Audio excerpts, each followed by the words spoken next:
To me, it's really hard to separate a photograph from the worldview of the person who's taking it. I grew up in the Philippines, like the really rural southern Philippines on a little island in the jungle.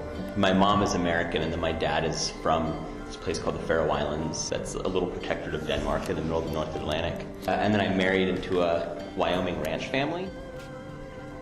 I got into photography because I was really fascinated by this idea of how much people in those places didn't understand everyone else, that everyone was always really disconnected when I would try and tell them about these places. I photographed Noah, my nephew, a lot, and those are really interesting to me because it's hard for me as an adult to really remember what some of those feelings are like. You know, both like the richness of kind of growing up in the middle of kind of these clashing cultures, but then also kind of how alienating that is and how confusing that can be.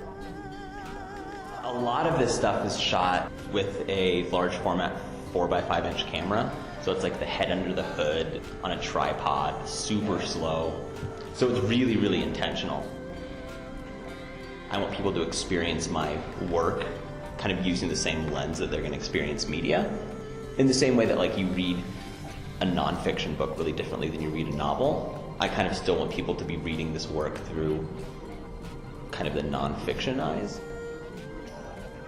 One of the frames in the show it's on the island on Balabak, and it's these little boys kind of like doing handstands and stuff while there's like charcoal burning in the background. And those boys are the grandsons of Kusasi, who was our neighbor, lived, 100 yards away from the house I grew up in. So I photographed sort of his grandkids playing and showing off and trying to impress their grandfather kind of as a way of photographing him.